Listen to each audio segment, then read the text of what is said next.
This is the 10th episode of Best Ball Bros. Every Wednesday for a while now. Been bringing on different personalities, experts, characters from the fantasy sports industry. Definitely best ball focused, but fantasy sports in general. And I was thinking about it, and I'm super excited for this summer. The show has been a ton of fun. It's been one of my favorites. The community is growing. These contests we're getting in the best ball space are absolutely insane. But I'm hosting the show on Wednesdays, and I haven't done it myself. I'm asking all these other people to share their past stories, how they got into fantasy sports, maybe some personal aspects of their life, and I haven't done it myself. So today, going off the beaten path a little bit, just me, riding solo today, Erik Beimfohr on an episode of Best Ball Bros. Bring your questions, comments, feedback, anything. It's all welcome. I'm excited to get into it with you guys and chop it up for an hour or so. Let's do it. Welcome to another episode of Best Ball Bros. Give me your click, but you don't have to listen. Oh, you had Gabriel Davis at 67%? Oh, sweetie, that's so hot.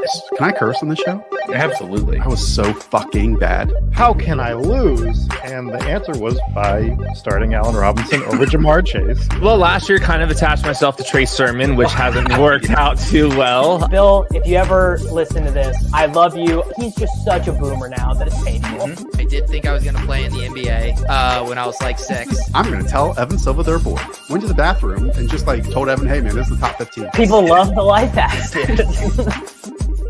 All right, intro.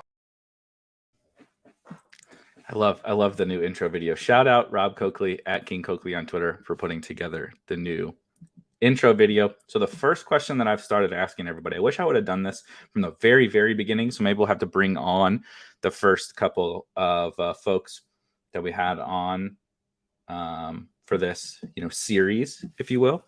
But the first question I've been asking everybody is, what's the worst fantasy take you've ever had? Right? We all like to talk about the good stuff, but it's a little more fun to kind of clown on ourselves. In the intro, you saw at least one of them, Hayden, talking about he attached this brand, first year at Underdog, and attaching the brand to Trey Sermon, who was one of the biggest busts of the entire year. So shout out to Hayden for being willing to kind of talk about that. So for me, the worst, I've been playing fantasy sports. So from a season-long perspective, just like everybody, I don't have some crazy profound story. I don't need to bore you with that, right? Since high school, you've been playing with your buddies, etc. I got really deep into DFS maybe 10 years ago. Something like that, I would probably say about 10 years ago, really started to get into the DFS space. So that's where most of my memories from the millions of bad takes that I've had over the years, but specifically in the last couple, when best ball has kind of become a big thing, we had draft. If you played before Underdog was draft, right? We've obviously had MFL 10s and such for a while. We had draft. And the big thing I remember about that general era is, I think it was the year before that. But anyway, I'm trying to look. 2018, I have a couple of my horrible takes.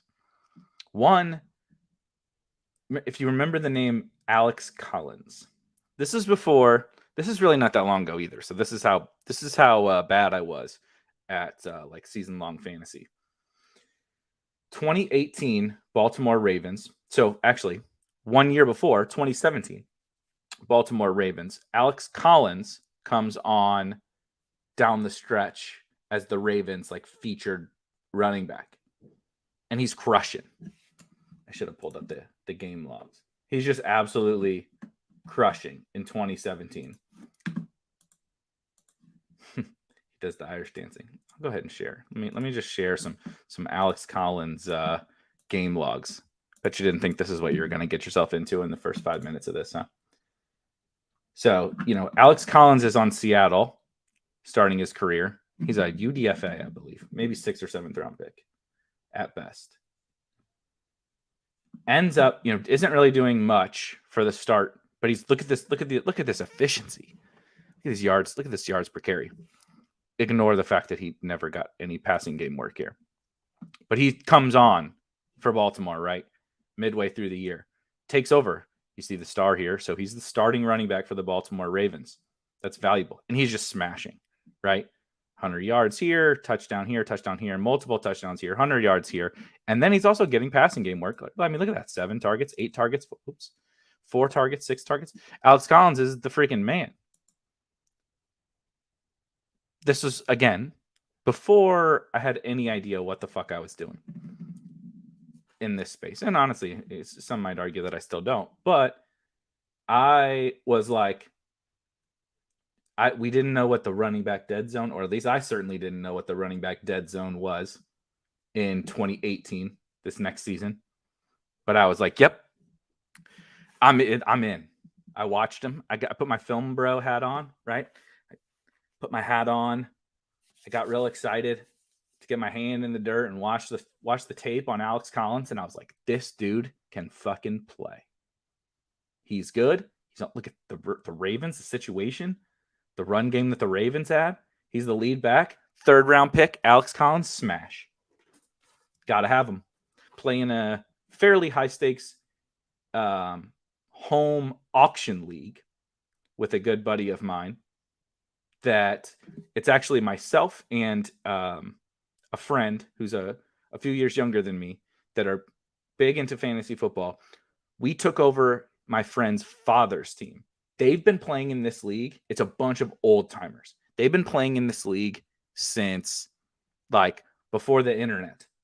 They used to, get the morning paper and write out all the scores and everything. Like on Monday mornings. Like that's how this type of league. And we're like the young guys in the league.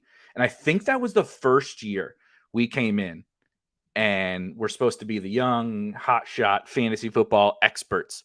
And I'm pretty sure it's an auction league. And I'm pretty sure we spent like $50 or $55 on Alex Collins out of a $200 budget or something. So these guys love their running backs. So that's it's a little bit seemingly aggressive, but Alex Collins for the Baltimore Ravens was like, that was my guy.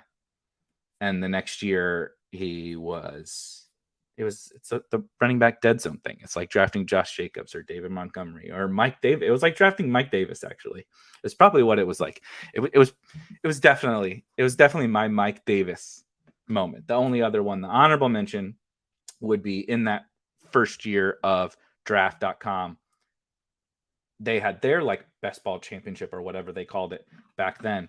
And if you remember, Andy Isabella, who is still on the Arizona Cardinals, Andy Isabella was 2nd round pick for the Cardinals. They had Kyler. I was excited about that offense. I was all in Andy Isabella. You think I was smashing like Darrington Evans last year, or like like we make fun of people riding like the LaVisca Chenault steam. Andy Isabella went from like undrafted in those to like he just became this. He was the steam, and I chased that steam all the way up from the 18th round to like the 11th round all summer. I didn't give a shit, and he basically never played. So I apparently have a thing for guys who don't play. Andy Isabella, Trey Lance, Darrington Evans, Alex Collins. And so I've had a lot of bad takes over the years. But those are the ones that stick out to me as the most memorable, for sure. David asks, and please feel free to fire any questions in here. I'm obviously here by myself, filling an hour talking about me and talking about best ball and talking about fantasy sports and stuff. So if you have questions, comments, feedback, you think Spike Week sucks, whatever, put them in the chat. David says, Eric, I would love to talk about how to draft in rooms with donkeys / extreme strategies. For example, last night I was in a Best Ball Mania 3 draft next to a guy who drafted 9 QBs. What do we do about that? He follows up with, I know how to deal with fish at the poker table, but in these drafts, players are out to wreck the room. these players that are out to wreck the room have much more impact on our own constructions, which is definitely true relative to poker. And I'm not a poker expert. I know a lot of people came from poker, mainly in DFS, but probably in this space as well. I was more of a huge poker player in high school, and then shortly after high school, so like that was like how I made my money in high school. I actually had one buddy and I that would travel all around the area and play poker. Shout out Rob Rarig. There's a blast from the past for anybody that knows me in person. We would go all over the place and play cards. We were I don't know if we were good. We were better than the people we were playing against and did well. But that kind of faded for me in late college. And after college, I got into the sports betting space and then into DFS more. So it wasn't quite as much of a poker transition for me. David follows up with, I ended up drafting this is crazy. I ended up drafting Zach Wilson 30 picks ahead of ADP. My second quarterback is Teddy Bridgewater. I hope to get Sprint benched. This is a really good question where it's also one that's an important caveat. I promise I'll double back to your specific question, but where people often talk about things like you can't reach or you can't do, I mean, not even just like reaching, but like anything, right? Pick a subject and people draw hard and fast lines and they say, this is the right way to play best ball and this is the wrong way to play best ball. You can't reach, you can't do this, you can't do that because we know what's successful. And then you get into a draft room, right? The example that we always use is some of the drafts on here where, I'm a little bit more of a wide receiver person. Some people that also draft with us are a little bit more wide receiver friendly, but obviously our friends over at Ship Chasing who, we kind of all collectively drove this insane wide receiver craze last year, but you get in a Ship Chasing room and it's like, you can't reach on a wide receiver. Well, if that's your rule that you can't reach on a wide receiver, your team's probably just going to be dead because everyone's taking all the good wide receivers. And you do have to have some version of quality at the position. And the value is always going to be at the other positions, right? So in this example at quarterback, you were never going to get a quarterback value because one person just took a quarterback every single time, right? They took 9. So you're never going to get that value. And so it's something that honestly, I think you're probably almost not always, you're just as frequently going to screw it up as you're going to successfully, manipulate that draft. But the big thing for me is it's very similar to like a wide receiver heavy room or a running back heavy room, really, is if you're going to like, you still have to build a good team, right?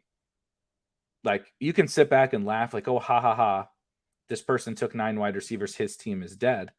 But if it took 9 quarterbacks, his team is dead. But if you don't even get any quarterbacks on your team is dead too, right? So we have to be able to, it's like hopscotch. You have to be able to, you're sitting on the outside, right? And I got to know when to jump in once and then probably when to jump in one more time. And the other thing, that's probably just a 2 quarterback team. No matter how, even if it was Zach Wilson and Kenny Pickett, it would just be a 2 quarterback team. And I could still structure a team that can win Best Ball Mania 3 with Zach Wilson and Kenny Pickett. But I can't you're really iffy, right? With Zach Wilson and Teddy Bridgewater. You need an injury just to have a second quarterback. And even then, you're losing points at the position, even with like a Zach Wilson breakout.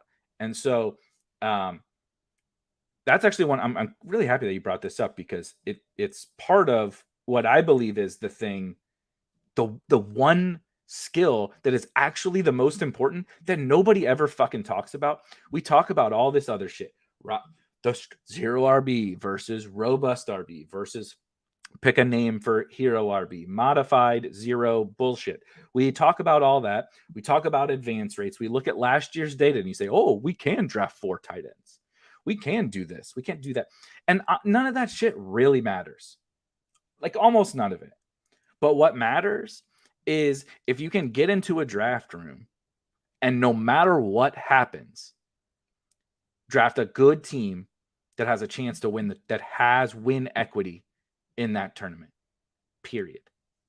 That's it. It doesn't fucking matter about zero running back. It doesn't matter about how many tight ends you draft. It doesn't matter about how many quarterbacks you draft. We love to pretend like that shit matters because we need something to talk about for most of the year, but it doesn't fucking matter. What matters is when I get into that draft room, I can make optimal decisions and create a team that I didn't throw away that $25, right? I've been saying this in the Discord. Shout out to the Discord. If you have not joined, it's like one of my favorite things in like all of best ball, the Spike Week Discord. It's totally free. Just go to spikeweek.com and in the header, it is there for you. But like, I've been saying this a lot, and I know that there's like a ton of tournaments. And so we think like, oh, I'll just draft another team, right? And that is true, generally speaking. So like, I'm willing to like sometimes try to push it on a player, right? Like I draft Hollywood Brown, and I'm at the turn of the next turn. And I'm like, I could take Kyler, or there's a guy, Gabe Davis is here. Maybe I really fucking want Gabe Davis, and I don't think he's going to come back to me around this turn. But maybe Kyler will. And if I don't get Kyler, it's okay. I can still build a stack. So I'll push it like on that stack. I'm just pulling an example out of my ass. But I'm willing to do that because I know I can still make a good team. But with the quarterback example, it's like I'm playing that game of hopscotch. If I put my foot in at the wrong time, I might screw myself. And if I never get in, I didn't play. I can't win the game if I don't actually enter. Right. And so if you have Mitch Trubisky and Teddy Bridgewater as your quarterbacks, congrats. You were laughing for 35 minutes at your opponent for drafting all these quarterbacks. And he probably has a better chance to advance than you do. You know what I mean? So I don't have like a specific answer on the quarterback thing. There's not like a cookie cutter strategy in my opinion. But all I will say is that's what I would be like. While I'm doing that draft, while I got the phone in my hands or I got my desktop up or whatever, that's what I would be like watching the whole time. Like, I don't give a fuck about reaching 30 picks on Zach Wilson in that room. I want to make a good team that can win Best Ball Mania 3. When you're in that room and you're reading that room, none of the other shit matters. And none of it matters. You have to be able to craft a good team. And so I think it's like an overarching trend that we're like getting so deep in the weeds now. I mean, shout out to the people doing it, but like we're talking about handcuffing our own like first round running back, like as a viable strategy. And like, I understand what the discussion is or whatever, but like, I believe in like keeping it simple, right? Like if you're into the cheesy acronyms, like KISS, like keep it simple, stupid. Like, are there maybe some scenarios? I actually think if you're going to do it, you probably want to do it with like CEH and Rojo, not with fucking Christian McCaffrey, not with my first round draft pick. But even then, it's like we get so deep in the weeds on everything, really, because we have one season that occurs for a few months, and then we have 9 months or whatever of thinking about this and looking at stats and looking at data and thinking about theories and seeing how people are drafting. And we go through all this stuff when in reality, it's just like, dude, just keep it simple. It's really like, we don't have to be like, figure out how to be a good drafter, figure out whatever your XYZ things you think are the edge for that year, and figure out how to be good specifically within that draft and that draft room. And like, just extrapolate your edge. Hope that you run good, right? Like Liam won Best Ball Mania last year, drafting probably, I don't know if he drafted 150. I don't think there's attrition on drafting 150 teams. You're never going to draft 150 like probably teams that you want to draft. But like, he probably drafted more good teams than the average person did, and he had 3 things that he was focused in on. And the rest was just being a good drafter. Like, the rest of the shit just doesn't really matter. There's a ton of nuance to being a good drafter and figuring out where the edges are, and the edges are going to change, right? Why do we do daily and weekly content on here? Because shit is always changing. 18th round Sky Moore is the best pick in the draft. 7th round Sky Moore might be the worst pick in the draft. I don't know, but we have to figure all that shit out. But I think it's one of it's a great example of something I've been thinking a lot about, of something I'm passionate about. Yeah, shout out Tony. Tony knows Rob, of course. We're from the same hometown. For people that don't know, that's a good segue. For people that don't know, Tony here, aka Felix. I'm always going to call you Tony. We called you Tony when we were in high school. I get you go by Felix. You're just going to have to deal with this. But Tony and I are the same age. We graduated the same year from the same town called Mascoutah, Illinois.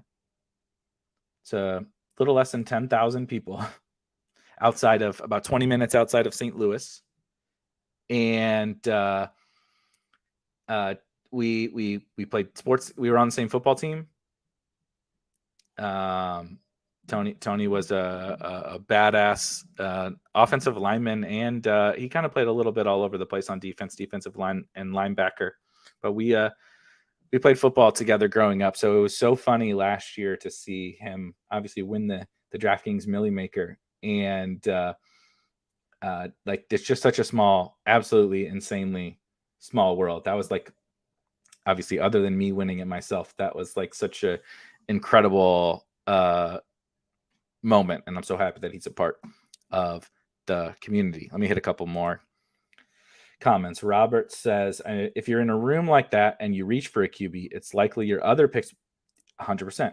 This is being a good drafter, right? It's if you reach for that QB, you reach for Zach Wilson 30 picks ahead of ADP, there's going to be other places to get value as well. It may end up not necessarily being the value that you wanted, right? You're playing that game of hopscotch and you didn't jump in because there was a pick, a wide receiver or whatever in the 11th round that you really wanted. So you didn't feel comfortable diving in for Zach Wilson or Justin Fields or whatever, because you preferred to get, I'm making a Kenny Golladay right there. But someone else down the line was also going to be a good value, and the quarterback was the important part. And right, I don't know the room. I wasn't in the draft or whatever, but figuring that out, that balancing act, how to hop in and hop out is hard. But that's it, really. That's the story.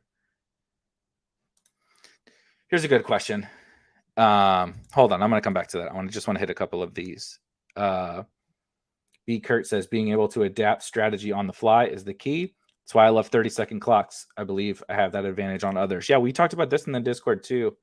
I could not possibly agree more with what you just said. And I think that's another thing that people talk at a very high level about. Should you do slow drafts versus fast drafts? And the point is, everyone needs to, like, the real answer that nobody talks about is you need to fucking figure that out for yourself. In my personal opinion, I need to do fast drafts. Because I shout out to Justin Herzig, because I agree with his take on like the mental health aspect. For me, I can't have 10, 20, 30, 50, whatever slow drafts going on at once, like on my phone, and like kind of I just can't do the like, I'll just come back every 4 or 8 hours and make my picks. It makes me feel like I'm always on the clock when I have a bunch of slow drafts going at once. It's just how my brain processes it. And so I can't do them. I'm also lucky enough to work a job that I work from home. I'm sitting here in my home office talking to you guys right now. I work in this space. I just literally have my phone propped up here next to me, and I can just be working and have a draft, right? So that is part of it for me. The other part of it is what I believe I have, a skill that I have developed, is what we kind of just talked about, is, and we also shout out Liam, who did the very first episode of Best Ball Bros. If you don't follow him, you probably do if you're watching this, but at Chesley on Twitter, winner of Best Ball Mania 2 last year for $1,001,001. The very first episode that we did of this show, he talked about this as well. Now, he is a chess expert. So being able to, read and react and think on the fly and make quick, smart decisions is very clearly a skill that he has. But I also believe that it is a skill that I have. Being from within the draft, knowing the playoff schedule in the back of my head, knowing if you care about bye weeks, knowing the bye weeks in the back of your head, being able to know who's going to be available later, right? If I don't take this quarterback here, what backdoor stacks do I have available to me? What options do I have later? Knowing the pockets of knowing, okay, I took Travis Kelce here. Now I'm thinking already, 10, 20 picks down the road. Okay, like if this happens, then this, right? You're always able to think on the fly. And like that 30-second clock, it never even, it doesn't bother you. It's almost like you're like waiting to get on the clock because already ahead of time what you're going to do at each pick. I believe that is one of the things that I am better at. I don't really believe that I have better player takes than everybody. I think I build structurally good teams, but I don't think like all you guys in the chat are building just as good of structures as I am, right? All smart, like everybody that's good in this. Liam is, Tony is, Paul is, Herzig is, Overzet is, Karain is, everybody, they're all, so are there fish out there that are building bad teams? Of course, we just talked about a 9 quarterback team, but I don't have like some drastic edge in structure, in player takes, in any of that. Do I maybe believe on certain examples that I have an edge in some of that? Maybe. But one skill that I do believe that I have is that I can get into a draft and no matter what happens, I'm going to make a good team. And a team that I, in a way that I want to do, right? Whether it's week 17, young players, all that kind of stuff, I'm able to make those decisions. And so I agree with you. That's actually why I like the fast draft stuff. Totally agree with this, Paul. Trey Lance 101. I love that there's I don't love this actually. In case you didn't see, I posted some of this in the Discord, and Underdog had a 49ers guy on too. But there's been so much Trey Lance FUD going on around and I've been contributing a little bit to it, but so much Trey Lance FUD going on that it's so funny to see a local San Francisco 49ers beat writer tweeted something about like basically the Niners have all new coaches. They haven't been at camp, right? Trey Lance, but they're not. They've been at rookie camp, so Trey Lance is not there. Obviously, they've been having like private workouts and stuff, but like none of the coaches have been working with Trey Lance yet. And there's some national media, and actually the local media is basically saying like everything seems good. And the national media is like, oh my God, Jimmy's on the roster. Can you believe it? And the local guys are like, yeah, it doesn't matter. They're probably going to still try to trade Jimmy. They couldn't trade him because he was hurt, and they wanted to. They tried. Jimmy wanted to be traded. But national guys are like, oh my God. And that's what, that's people's concerns, which again, I also get, but the Trey Lance stuff is funny. Jake said that was a fun interview. Nice guy that won it. I assume you're talking about Tony / Felix, and I totally agree. Great person. It's nice when the good guys win. It's nice when the good guys win. All right, so now I'm going to double back to this question. Tony said, who's one person that you want to interview or work with that you haven't gotten to yet? A good segue. Man, that is a good question. So I'll start with the interview.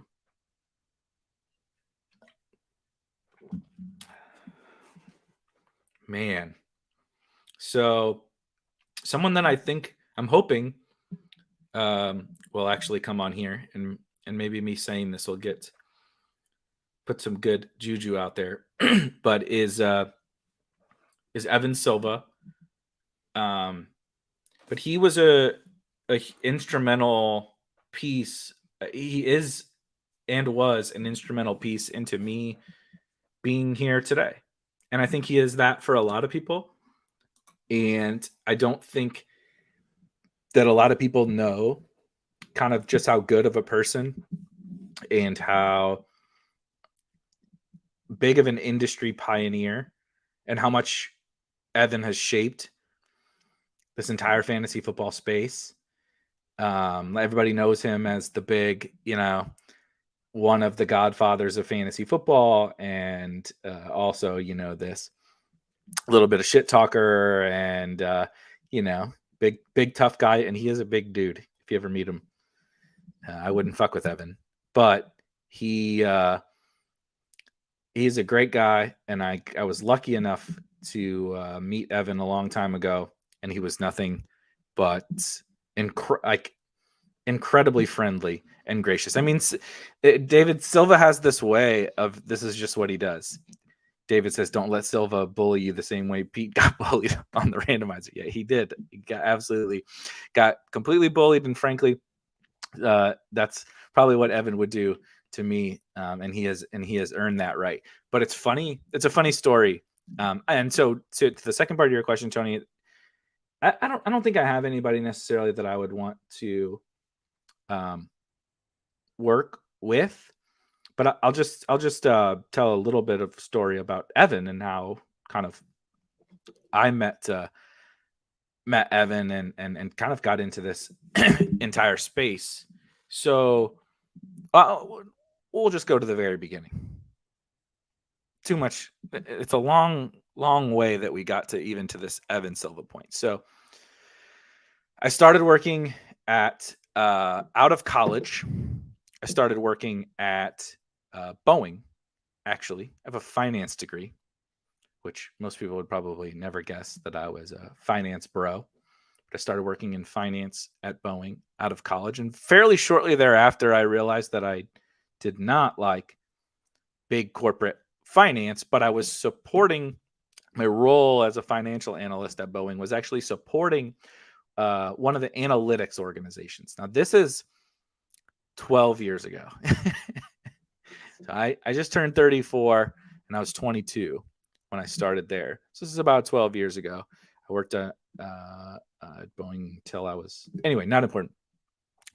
But I was supporting this analytics organization. And as I'm figuring out that I didn't really love the corporate side of finance specifically, I bounced around to a couple of different jobs. Like I supported the F-15 program. I supported the tanker program. I supported some different programs. I tried it out within finance for quite a while, and it just wasn't for me. And that experience with the analytics group and the business intelligence group was like always stuck with me. And I had a great relationship with the people that I worked with there. So I ended up taking a job there, and it was like a life-changing job for me. Basically, I learned so much. It was one of the best jobs I've ever had. And so I developed what I think is a lot of the way I think about things from an analytical sense, from a data sense. You guys see me very frequently kind of poking fun at some of the, or shitting on, frankly, some of the data analysis that people in our space do. But that's one thing I'm not going to waver on. I stand by firmly, and a lot of it comes from that experience. I was doing like project management work. I worked my way up to basically like a chief of staff of one of our analytics organizations, one of the analytics organizations at Boeing, and I was like managing like data science projects and stuff. And so that helped shape a lot of how I think about things. Not necessarily like led me to this point, but those however many years like shaped how I go through the process of analyzing stuff. And I think it's different from how I would almost guarantee it's different based on what I'm seeing from people around the space. Because of what I learned from like people that have forgotten more about analytics than I'll ever know that I'm working with, And so these people are brilliant, like, I mean, they're data scientists at Boeing. They're analyzing sensor data on F-15s and shit. that like that's so far out of our simple brained fantasy football minds. Yeah, this is funny. Never heard our at always they or there. Yeah. I don't have any like super strong ties to it or whatever. It was probably just a slip. But so I'm doing that, right? I'm loving it. What actually happened is I got married fairly early, and that did not work out. So we end up getting divorced fairly quickly. It was not a long marriage, and after that, I think I was largely kind of like I think I always had kind of this like startup bug in me, and this like new thing and new project, right? Like this Spike Week thing, and something I'll get to that I worked on before. But I think that kind of life-changing moment that I had at a relatively young age was like kind of led to me wanting something to sink my teeth into. And like I said, I think I always had that startup bug in me. And so I had an idea, something that I had been thinking about for quite a while. And I think that kind of life-changing event motivated me to really just go for it. And so I end up leaving Boeing to found a startup that was called I don't have one of the I still have some of these you can actually, if you see it in the background over here where the USA hat down here where I'm pointing, those little like stress ball looking things, they're from the startup that I founded a long time ago called Slurv, SLURV. And basically what it was Slack or Discord for fantasy sports. Back then, there were like these Discord, like I promote the Discord on every single one of these shows that I do. That it didn't exist. There was no Discord. I don't even know if Slack, I don't even think Slack was around yet. Slack might have just, like, those are the very early days of Slack. Discord wasn't really around yet. And even then, no one was using those things for like online communities. And I thought that the community aspect, like as what we're doing right now here, is like a big part of the community aspect. And that chat community was part of what was like the future of all this, and nobody was doing it. And so we set out to build this. It was basically Slack or Discord, but specifically for fantasy sports, because that was my passion. Like I said, I had gotten big into DFS at that time. I was still big into season long. I'd finally started to have a little bit of success in DFS at that time. And so I,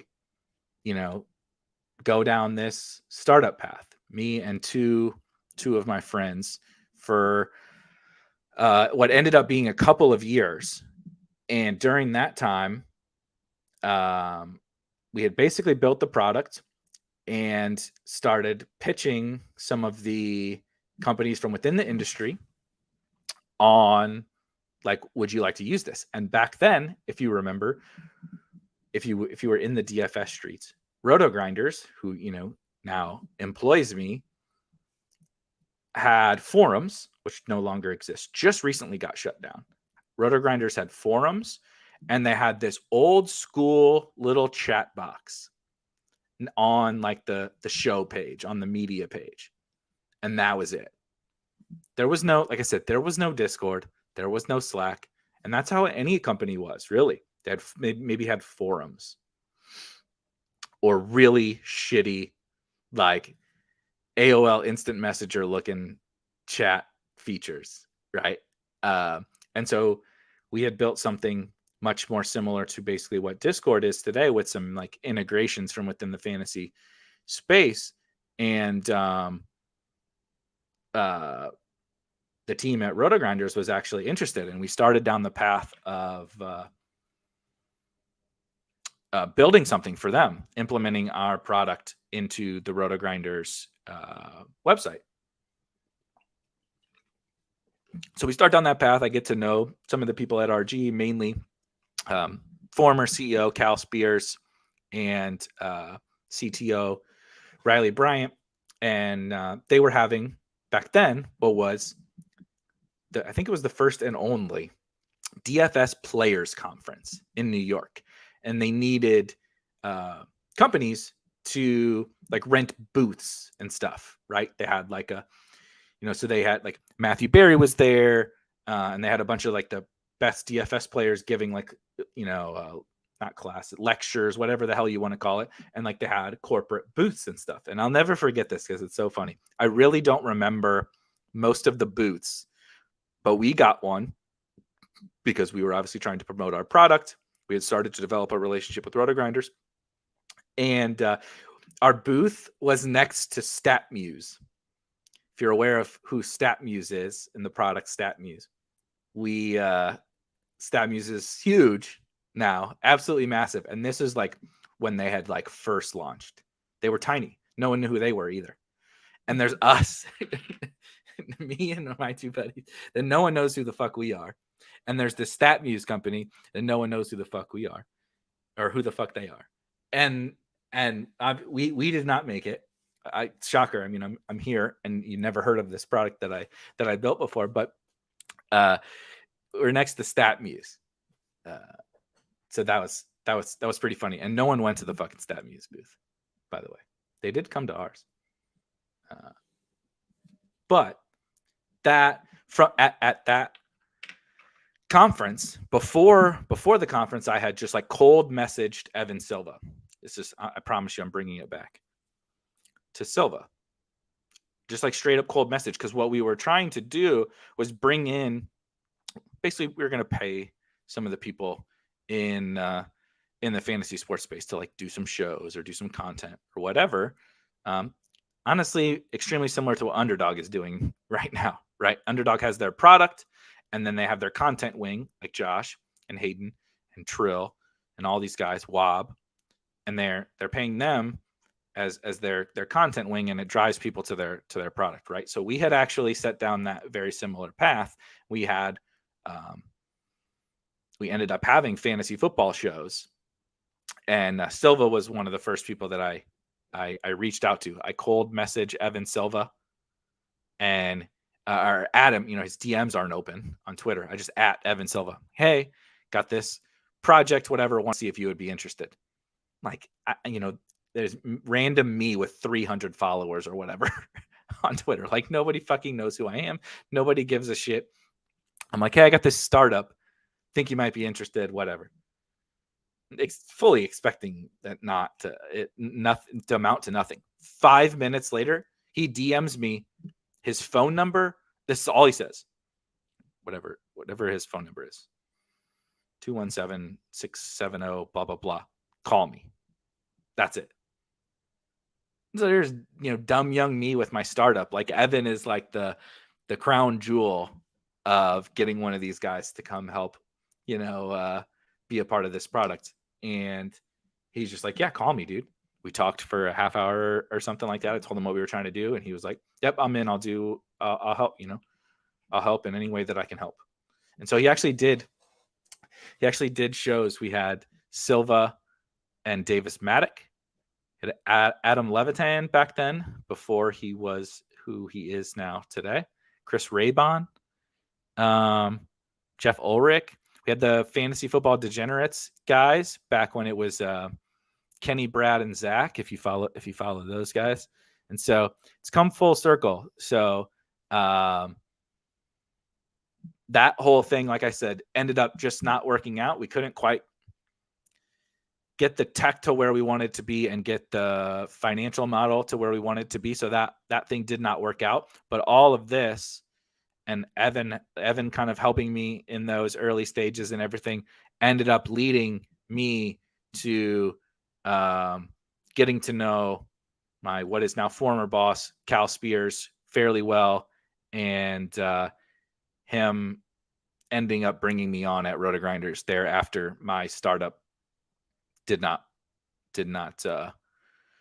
succeed.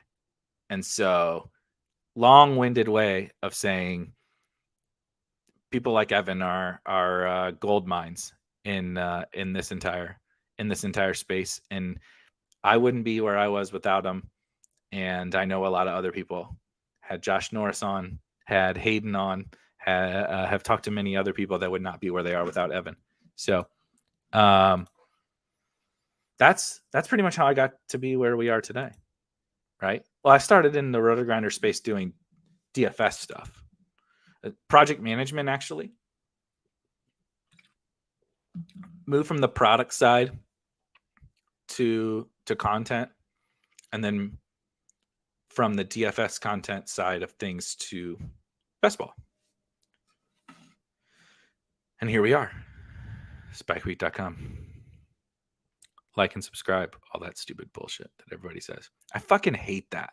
Don't you hate that?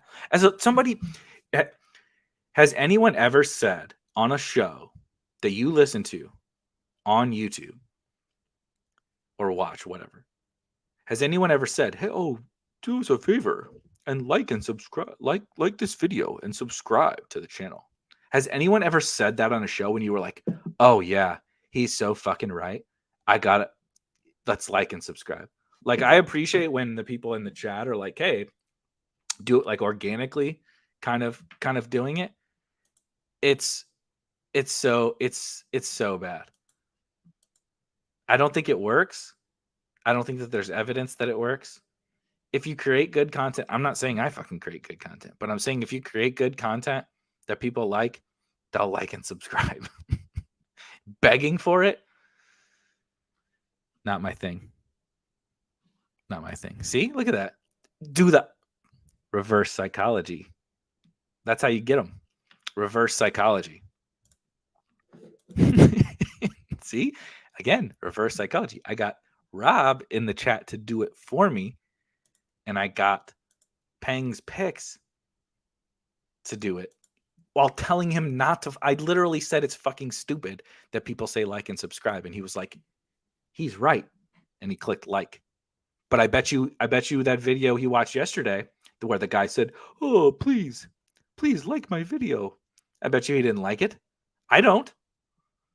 I have never in my life, because someone said like and subscribe, liked or subscribed. Maybe I'm just a dick. Well, I know I'm just a dick. But that's one of the most absurd things that people do in this space. How many hours? How many hours? A lot of the top YouTubes have implemented new ways of doing this. So to answer this question, how many hours did you research the like and subscribe thing? Not as many as the kings of engagement farming, but I have looked into it, and you'll actually notice some of the best. It's not something that people do as much anymore. People started doing it because people don't fucking know any better. You think it's what you're supposed to do. It's kind of like drafting running backs in the first round. Everybody does it, and like you don't feel comfortable if like everybody else is doing it, and like you don't feel comfortable with Tony Pollard as your first running back. Like, well, everybody else is doing this thing, and I don't really like that feeling. Tony Pollard, Clyde Edwards-Helaire, that's my first running back. Miles Sanders didn't even fucking score a touchdown last year. How can he be my RB1? Give me Derrick Henry. Just give me Derrick Henry in the first round. It's a self-fulfilling prophecy. The like and subscribe. I don't know why this got me. I put a sandwich in the microwave for 60 seconds, and my research shows that it heated up. Exactly. Yeah. Sir Shibe says dislike and unsubscribe. Please don't actually do that. But I really, honestly, if you don't like, so here's a business if you're trying to strictly make money, like Rob says, you're trying to make millions of dollars on YouTube, which apparently certain people that definitely don't have enough views to make millions on YouTube, that's what they make. But like this, if you don't like me, you don't like my content, you don't like best ball, the like and subscribe is fucking artificial. How this company will make money is not from getting that one extra like or that one extra subscribe from somebody who doesn't actually give a fuck or like what we're doing. It's from true fans who want to be here. I want to talk to the people that are you guys here that I'm in the chat that I'm looking at that are enjoying this conversation, that enjoy best ball, that enjoy the content that we're putting out and want to be a part of this community. Not just because, like, trust me, I understand all the bullshit that goes on behind the scenes with YouTube and Google and all that. But like from a I would rather have right. They talk about like 1,000 true fans. I would rather just get my 1,000 true fans and ride or die with those people and maybe slowly creep up from there than like try to artificially increase my YouTube engagement. It's like, I mean, maybe other great question, Terrence. I'll get to it in a second. Maybe other people want to talk on YouTube and stream for the rest of their lives, but even like the best streamers in the world that make millions and millions and millions and millions of dollars, they're like, I need an exit strategy. I don't want to stream on YouTube every day for the rest of my life. I love talking to you guys, okay? I love fantasy football. I love best ball.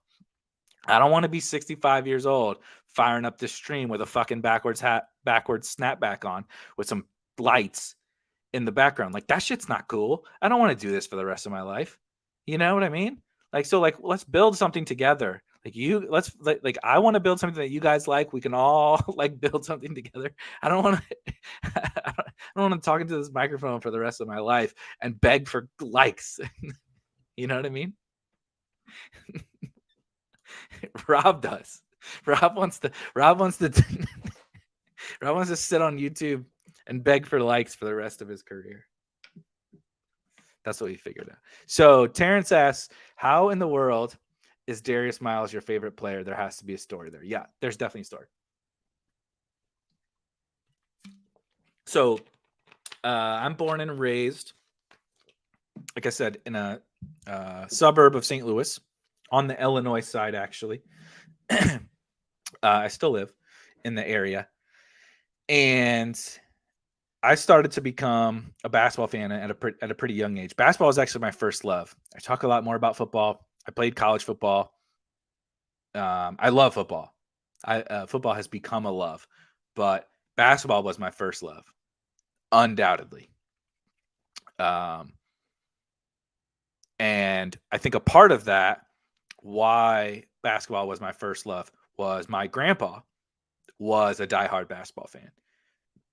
I don't think there's anyone I've ever met or known or even heard stories of that went to more like high school basketball games than my grandpa did. It was his biggest passion. He gardened. He had a garden and drank a lot of beer. That motherfucker was like 5'8", 135 pounds soaking wet, and he will drink anyone's ass. Would have drank anyone's ass under the table. He was the man. It's pretty much my idol. But seriously, his passion, his probably biggest like hobby thing that he did for fun was go to high school, local St. Louis area high school basketball. And he lived in the same town that I did, Muscoda, Illinois. And so as I started to get into basketball, I started playing AAU basketball in elementary school and getting really into sports in general. And he was going to tons and tons and tons of games. I would go. I just started. I don't even remember exactly what age it was. I just started going to basketball games with my grandpa. And when I really, really like it, just like clicked for me that I was like, holy shit, this this sport is even more than I ever really kind of thought. Because, like, you know, back then you have to think. So, like, I was born in 1988, so we're talking about the 90s here, and like you know, we didn't grow up with a lot of money, so it's like, you know, the internet wasn't a thing. Like, for fun, I just like played outside with my friends and stuff. Played basketball, played baseball, played football, soccer, whatever.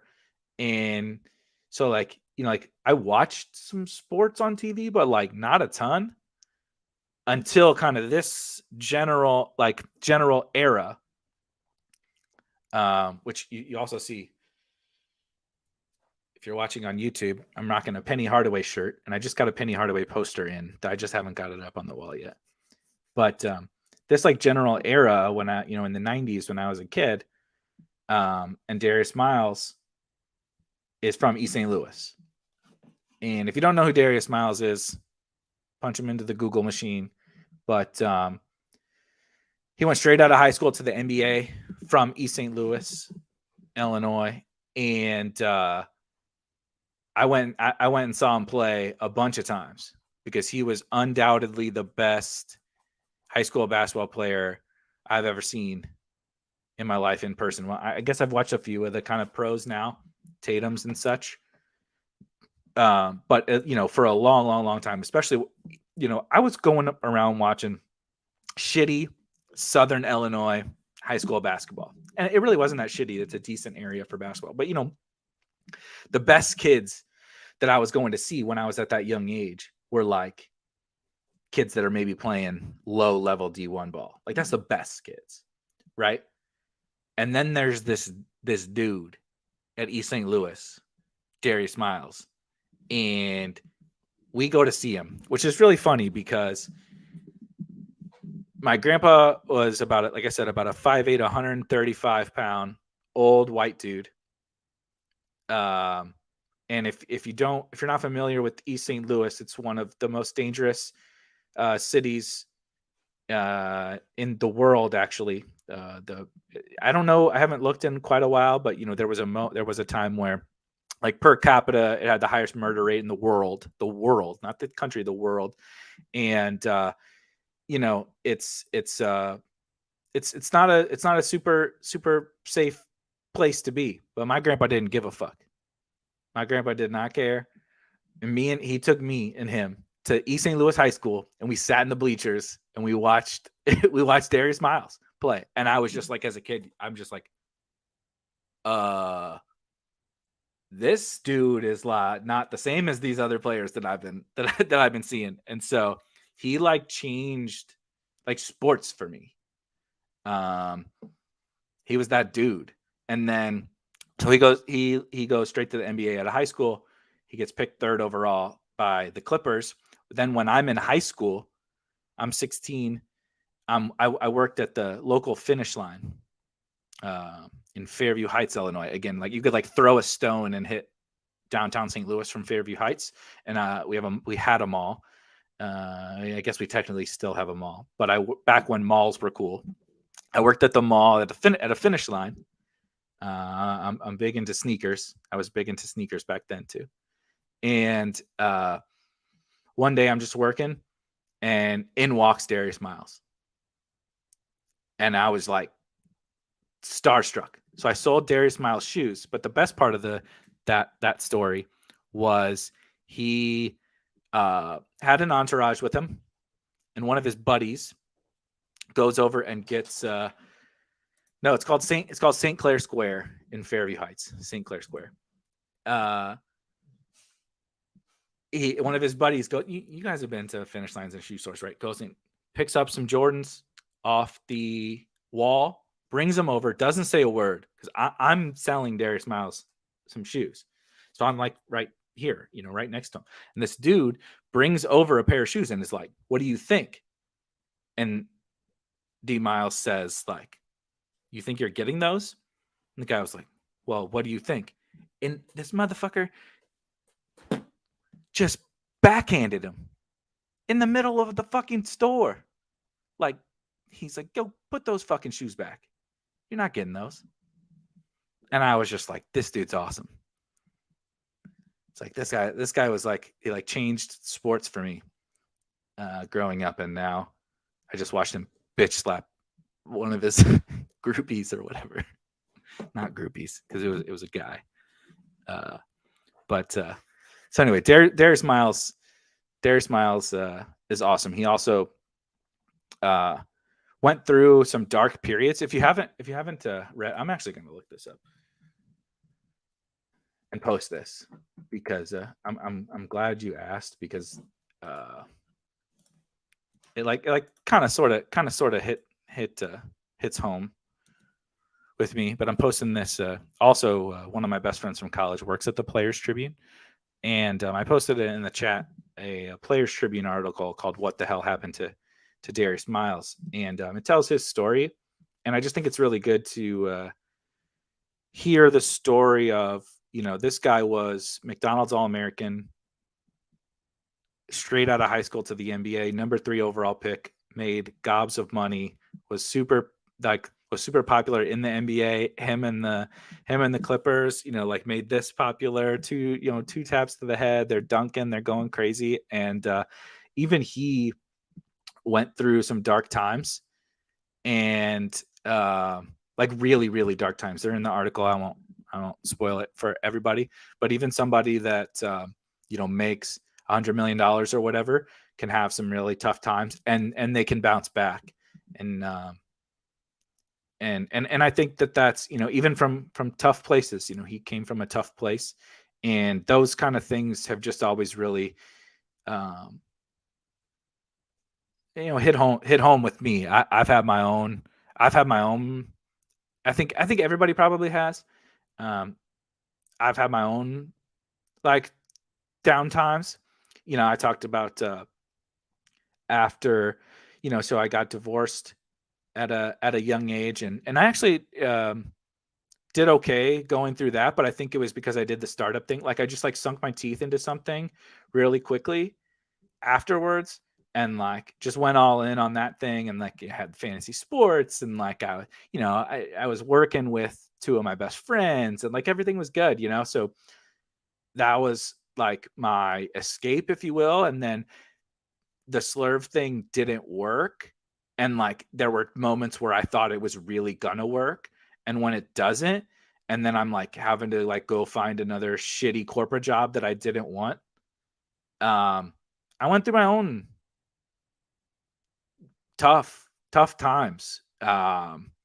I lost a lot of money, like playing too much DFS and gambling too much, and had some really like I definitely went through like my own like depression periods and stuff like that. And so seeing other people like we always talk about, like these rich and famous and all that, like seeing them go through it and talk about it and bounce back, it's helpful, and it was helpful for me. And I hope anything that I say, or that article, or anything you see on Twitter from people that you respect, like if everybody goes through shit, and that's it's just is a big thing that I believe in. And if anybody goes through anything, I have great friends who have gone through dark periods, and everybody needs a little boost sometimes. Everybody has the down stretches, but knowing that there's other people out there that have gone through it and have bounced back, I think it's super important.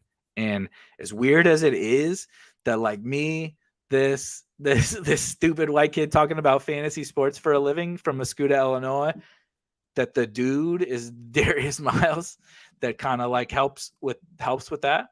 But in a weird way, that's what it is. I haven't read Jay Glazer's book. Nick, what is Jay Glazer's book? I love reading all the different sports books. I'm about to buy Blood in the Garden. I can't believe I haven't bought it yet. As you guys have probably seen and heard now, I'm like a huge basketball fan. Huge basketball fan. Basketball definitely shaped my life a lot more than than even football did. Darius Miles.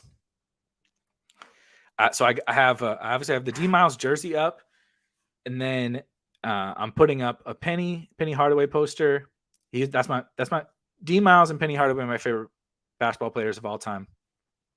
Undoubtedly, there's not a question. Nobody else is in that category. And then Ken Griffey Jr. Ken Griffey Jr. was the baseball player for sure. And then football, I didn't really have necessarily like as much an individual football player that was like my dude. But I would say it's Ed Reed. It was Ed Reed. Like I played DB, and the way Ed Reed is like the Ken Griffey Jr. of defensive backs, like just doing the shit that other people can't do and playing with that kind of swag, and obviously being on really good winning teams. Yeah, I know. I gotta. It's a work in progress.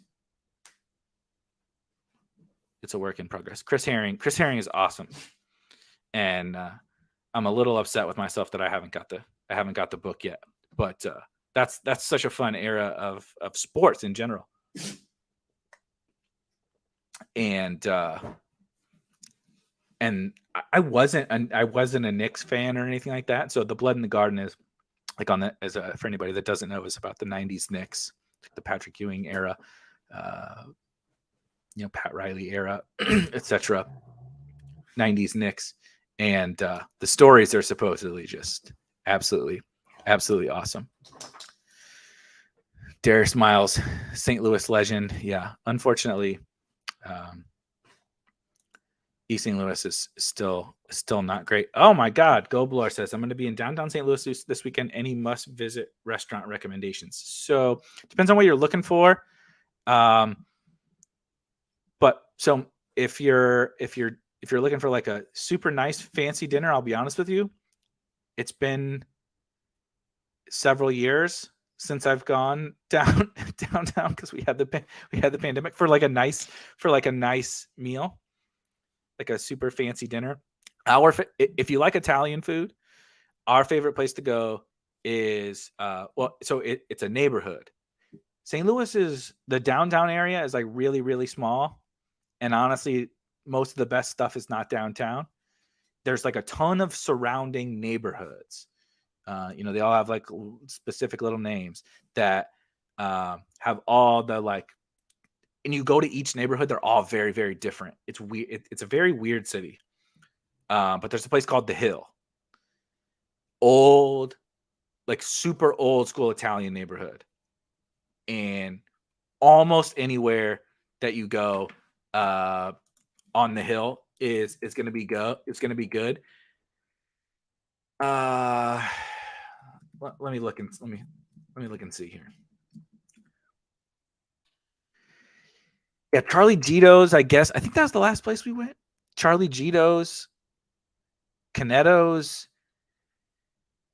I guess I would recommend Charlie Gito's probably as the best place on the hill. But again, that's Italian. Look at this fucking dog. Look at this dog.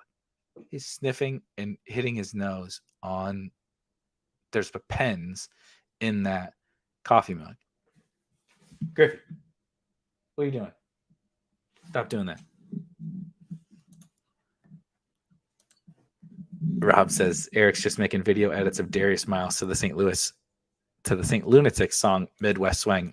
That album, St. Lunatics, also one of my favorite groups. Nelly, another influential person in a St. Louisan's life.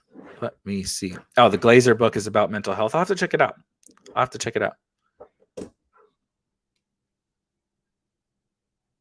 Yeah, I still got some work to do on the bookshelf too. But I feel like the dog picture. My wife got me that dog picture. Really good. Yeah, Tony, I literally went. There's another thing. If you're in the.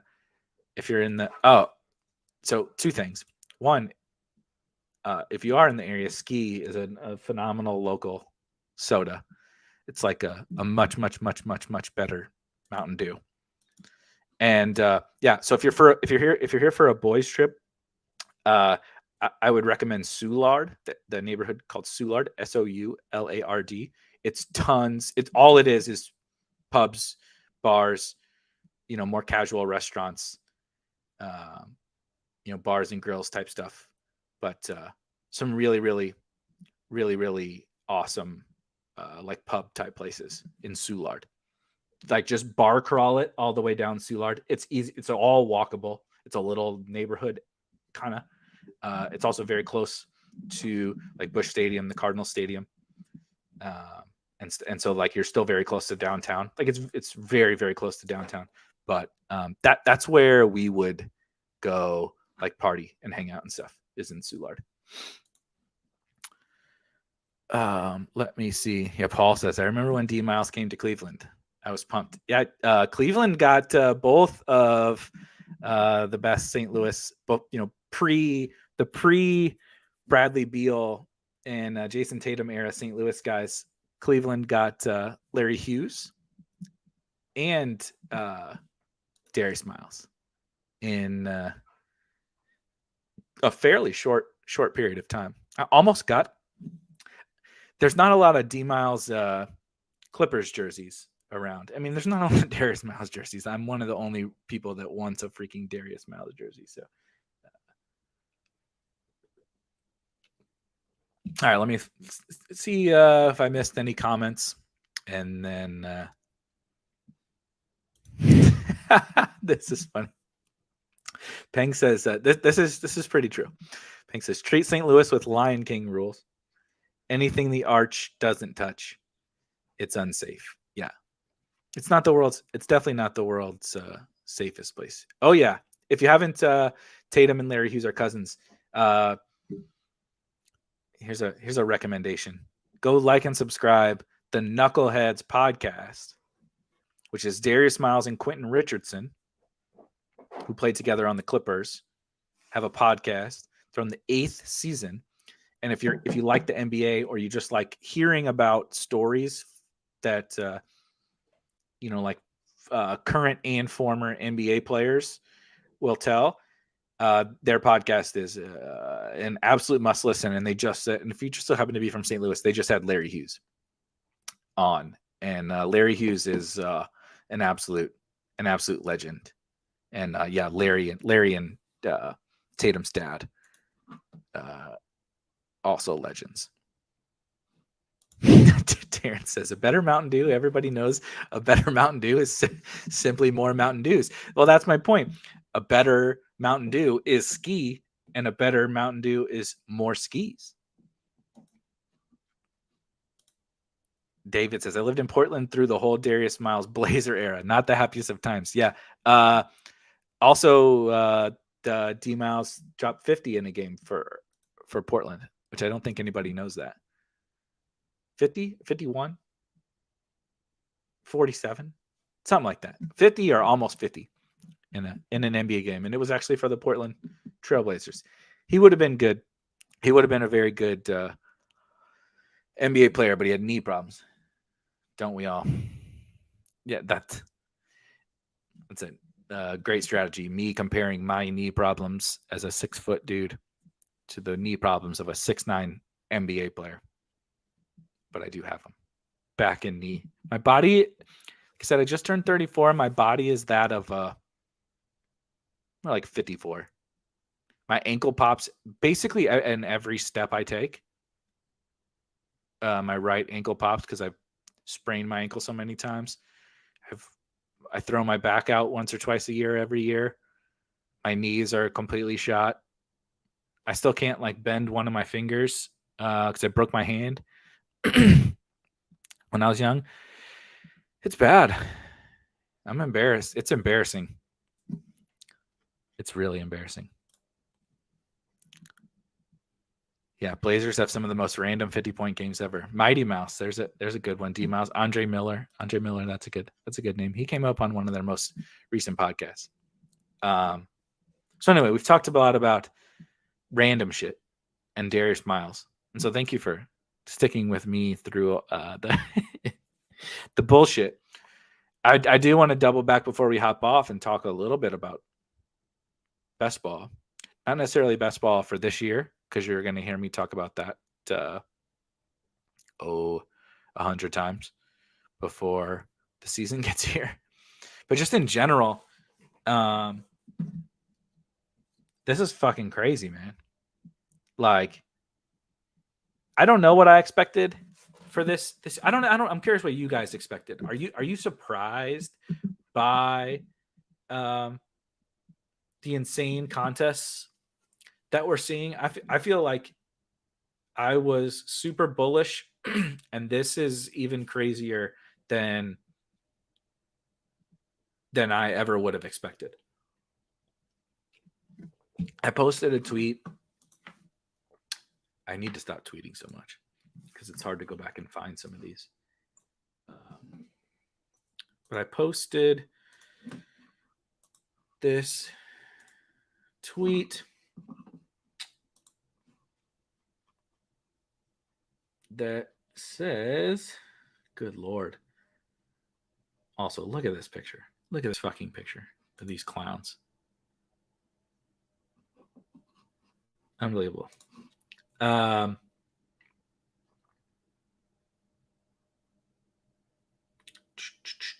I'm sorry. I'm on the Spike Week account.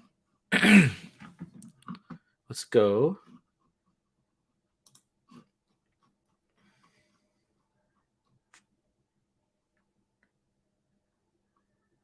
Fucking Celtics.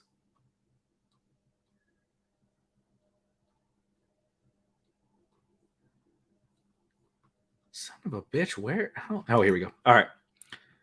This is rough math, so excuse any rounding errors. But the total prize pool of NFL best ball contests, again, regular season. This is not even taking into account playoffs, in-season contests. None of that is included into here. Last year, it was across all sites, right? The main, what I would call all sites: Underdog, DraftKings, Drafters, and FFPC. Across those 4 sites last year, total prize pools was about $9 million. That's a lot. That was almost double from 2020. Again, across those 4 sites, it almost doubled last year from 2020. And we thought last year was crazy. There was 2 different people who won $1 million and a bunch of other people that won 6 figures. We thought that was crazy. And then now it was May 16th when I posted this. It's May 18th. And we already have prize pools totaling about $18 million. So we've doubled last year, and we're almost 4x the year before. We haven't got any puppies. We haven't got if FFPC wants to do another contest. We haven't gotten any of that yet. We haven't gotten if DK single entry stuff fills and they run more, which they did last year. We haven't gotten any of that. And we're already double last year and 4x 2 years ago. It's absolutely outrageous. And I think what we're probably going to need is some, like right now it's just it's like an arms race kind of. People, like, the sites are just flying by the seat of their pants, as they probably are being forced to by pretty insane demand and trying to capitalize on this insane market. But this is definitely true, as Silas says. I'm getting concerned they won't fill, but we're also degenerates. And there will also be people that pile in at the end, right? We'll be like, oh my God, this thing is only X% full late. We say that all the fucking time, dude. We said that about like the NHL playoff best ball contest. And the next thing you know, it gets close to full, like on the last day, right? The NBA, everybody that was in our Discord, again, shout out to Spike Week Discord, that was in the Discord was like, there's no way this NBA playoff contest fills. And like, I actually agreed But I waited because I'm like, okay, this is not going to fill, and the drafts are going to be really soft at the end. I'm just going to smash all these drafts on like the last day. It filled like 3 days early. Filled like 3 days before the contest locked. So not only did it not overlay, it filled way freaking early. And so I'll be interested. I'm going to be really interested to see. Yeah, 100% Silas. Everybody says this about DFS every night. Every night, people, oh my God, look at the overlay. And it doesn't really overlay. I mean, it might kind of overlay, but it's never what you think. Goblar says, as fast as those puppies are filling last year, it makes sense. And that is 100%. That is 100% true. But just to kind of wrap up, I think I'm looking forward to see how this goes. But we're like kind of in the Wild West era of best ball. And I mean, just thinking about what next year is going to be is absolutely insane. But what happens for the next 3 months is kind of going to dictate what we see next year from a timing release of contests. And maybe I'm giving too much credit to some of the sites. Like, I'm not sure that DraftKings really cares, but from a timing release, from a what kinds of contests we get, right? If like these DK single entry and DK high stakes fill, if Underdog fills a bunch of $5 puppies, but they don't fill this huge best ball mania, all that is going to change what kinds of contests, the payout structures, the prize pools, and all of that for next year. And so I think we're in this total era of unknown, but it's that this is also like this. I think this is the best summer to be a best ball player. Like next year, we're not gonna have it figured out by any stretch of the imagination, but much more so than this year. This year was all these sites are trying to capitalize on this new, hot. I mean, Drafters has $1 million contest, and FFPC have $1 million contest. Yeah, I never would have thought that. And so there's going to be so much opportunity for all of us. And I think next year the sites are going to be smarter. So it's something for us to take advantage of. Yeah. Dave says, you've seen the DK user interface. They absolutely do not care. No, they don't. And I don't know what their like technical limitations are. They've obviously built the best ball product into their DFS app, which can't be, and the DFS app has been around for a long time for DraftKings, and they just bolted on this best ball app, which is like it's a wildly different product. And so I do think I understand, trust me, I understand all of the kind of shade that gets thrown towards DraftKings, but what I will say is what they've done this summer is the single biggest spark, fire igniter to best ball that has ever happened. They gave everyone access to $1 million top prize. They gave you access. Do you want single entry? Do you want high stakes? Do you want a mid-level entry, right? $20, whatever. Do you want a super cheap, even cheaper than $5, but 20 max? Do you want whatever you want? DK has it.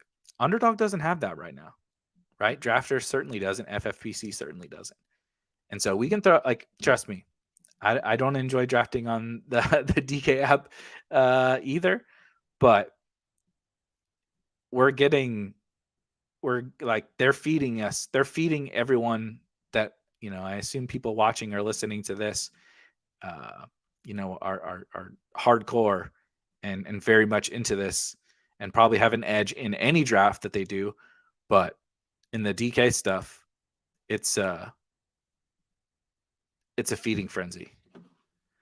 A great way to start to summarize. Pang says, I spent 45 minutes watching the stream and my research has shown I know everything about Erik. That's definitely not true. Ask my wife, but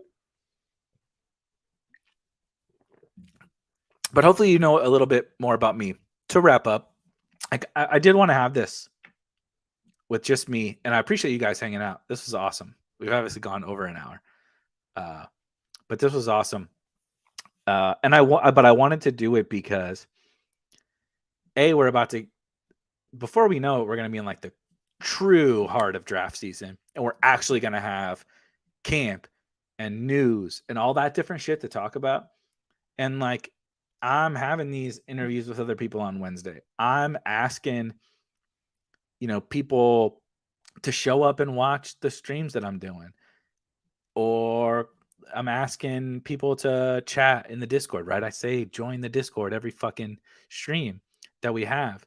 But like, it felt disingenuous if I'm not like, if I'm willing to be like, okay, let's bring Josh Norris on, let's bring these guys on, let's bring this, without me before the craziest best ball summer that we're like ever gonna have, without me being like, oh, this is who I am. You guys should know me. You guys should know my story. How the fuck did I get here? Why do I have a goddamn Darius Miles jersey hanging in the background? Right?